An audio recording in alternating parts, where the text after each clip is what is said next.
Max Patch has seen a lot, like a surge of traffic. Lots of people coming up here. Lots of people camping from the AT, and they leave a lot of footprint.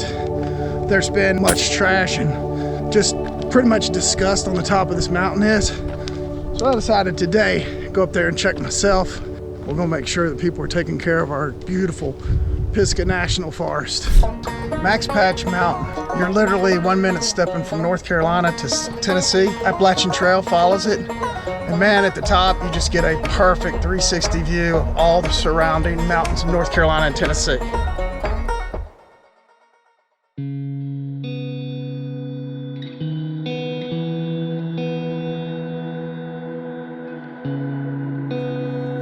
So the last time I was at Max Patch, there was quite a bit of trash, and it's led to a National Forest Service ban of overnight camping on the peak of Max Patch and the surrounding areas of the AT.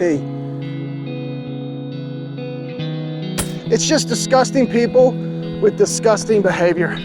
It's amazing to think that there's people out there that think that that is okay. The fact that somebody brought a basketball goal and a grill to the peak of a mountain to camp out and then left that stuff there, that is completely inexcusable. The problem with the trash up on Max Patch is kind of exactly what you'd expect.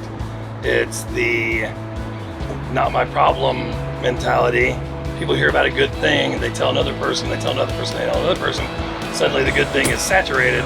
It's just one napkin, it's just one, bag of trash. Well, yeah, okay, it's just one. But if every single person that goes up on the ball has that mentality, well, now it's hundreds of bags of trash. There's no feeling of this is my responsibility. It's somebody else's problem. I would love to say that this National Forest ban is actually going to change things up here, but I have a feeling that once the ban's off and people begin to be allowed to come up and camp, the problem will just start again.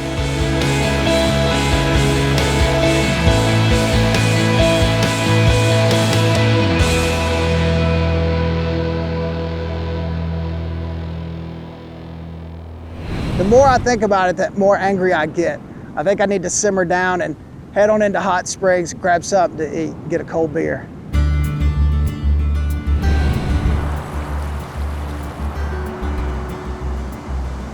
Kind of an intangible quality to this town that you either get or you don't when you come here. I always say you feel it when you cross the river there. Something just kind of washes over you and your troubles seem to be a little less important and your stress level seems to go down. We came here one time and knew after the first visit this is where we were going to live. There was no question about it. There are so many people who live here who hiked through on the trail who within a couple of years they were living here full time. Like I say, there's just something about it. The people who get it, they get it. And the people who don't, they leave and they don't come back and nobody's upset about that.